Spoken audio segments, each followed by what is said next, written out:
സാഹസികമായ ഒരു പദ്ധതിയിലൂടെ 10 വർഷത്തെ തയ്യാറെടുപ്പിന് ശേഷം 9 പേരടങ്ങുന്ന ഒരു കുടുംബം കടൽ മാർഗം ഉത്തര കൊറിയയിൽ നിന്ന് വിജയകരമായി രക്ഷപ്പെട്ടു.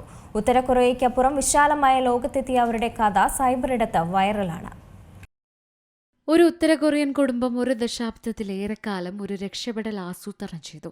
കടലിന് കുറുകെ 2 മണിക്കൂർ നീണ്ടുനിന്ന അപകടകരമായ യാത്രയിൽ അത് കലാശിച്ചു.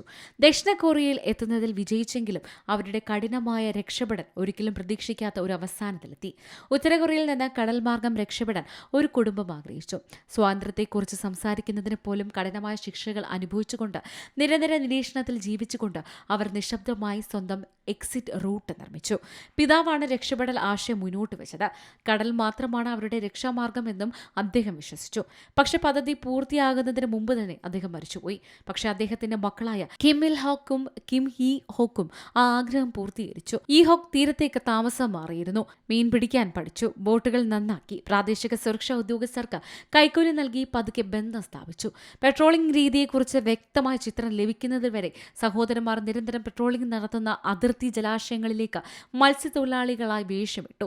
ആവർത്തിച്ച് യാത്ര ചെയ്തു. കിം ഇൽ ഹോക്കിന്റെ അഭിപ്രായത്തിൽ ഉത്തര കൊറിയയ്ക്കും ദക്ഷിണ കൊറിയയ്ക്കും ഇടയിലുള്ള തർക്കസമുദ്ര അതിർത്തിയായ വടക്കൻ പരിധിരേഖ കടന്നാൽ സൈന്യം എത്ര വേഗത്തിൽ അവരെ കണ്ടെത്തുമെന്ന് പോലും അവർ കണക്കുകൂട്ടിയിരുന്നു. 2023 മെയ് 6 റഡാർ ദൃശ്യപരിധി കുറയുകയും പെട്രോളിംഗ് മന്ദഗതിയിലാകുകയും ചെയ്തു. സഹോദരന്മാർ വർഷങ്ങളായി കാത്തിരുന്ന നിമിഷമായിരുന്നു അത്.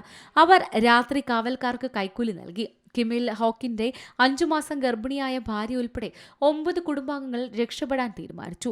സ്ത്രീകൾ ആദ്യം കാൽനടയായി ഒരു മൈൻ ഫീൽഡ് കടന്നു.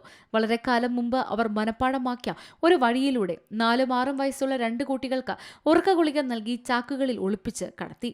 ഒരു ചെറിയ മത്സ്യബന്ധന ബോട്ടിലായിരുന്നു യാത്ര. ഏകദേശം 2 മണിക്കൂറിനുള്ളിൽ റഡാറുകളുടെ കണ്ണിൽ പെടാതെ ഉത്തര കൊറിയയെ വെട്ടിച്ച് അവർ ദക്ഷിണ കൊറിയയുടെ കടലിലെത്തി. ഇവരെ ദക്ഷിണ കൊറിയൻ നേവി പിടികൂടുകയും ചെയ്തു. എഞ്ചിൻ തകരാറിലായി തീരത്തടിഞ്ഞതാണോ എന്ന ചോദ്യത്തിന് അതല്ല, നോർത്ത് കൊറിയ വിട്ട് മറുപക്ഷത്ത് ചേരാൻ എത്തിയവരാണെന്നായിരുന്നു മറുപടി. ഇത്തരത്തിൽ പലായനം ചെയ്തെത്തുന്നവരെ പാർപ്പിക്കുന്ന റീസെറ്റിൽമെന്റ് സെന്ററുകളിലേക്ക് കുടുംബത്തെ മാറ്റി. അവിടുന്ന് വിട്ടയച്ച ശേഷം ദക്ഷിണ കൊറിയയിൽ സ്വതന്ത്രരായി ജീവിക്കുകയാണ് ഈ കുടുംബം. രക്ഷപ്പെട്ടതിന് 4 മാസങ്ങൾക്ക് ശേഷം കിം ഇൽ ഹോക്കിന്റെ ഭാര്യ സിയോളിൽ ഒരു പെൺകുഞ്ഞിന് ജന്മം നൽകി. 1 വർഷത്തിന് ശേഷം കുടുംബം കുട്ടിയുടെ 1ാം ജന്മവാർഷികം ആഘോഷിച്ചു. വർഷങ്ങളുടെ തീരദേശ ജോലികളിലൂടെ രക്ഷപ്പെടൽ സാധ്യമാക്കിയ ഇളയ സഹോദരൻ ഈ ഹോക്ക് 19 മാസം മാത്രമാണ് സ്വാതന്ത്ര്യത്തോടെ ജീവിച്ചത്. പിന്നീട് സ്കൂബ ഡൈവിംഗ് അപകടത്തിൽ മരിച്ചു. ഇന്ന് കിം ഇൽ ഹോക്ക് ദക്ഷിണ കൊറിയയിൽ ഒരു ഷെഫായി പരിശീലനം നേടുകയും ഉത്തര കൊറിയൻ ഭരണകൂടത്തിന് കീഴിലുള്ള ജീവിതത്തെക്കുറിച്ച് പരസ്യമായി സംസാരിക്കുകയും ചെയ്യുകയാണ്. News desk C Malayalam news. ഏറ്റവും പുതിയ വാർത്തകളും വിശേഷങ്ങളും വിരൽത്തുമ്പിലറിയാൻ സി മലയാളം ന്യൂസ് എല്ലാ ഡിജിറ്റൽ പ്ലാറ്റ്ഫോമുകളിലും ലഭ്യം.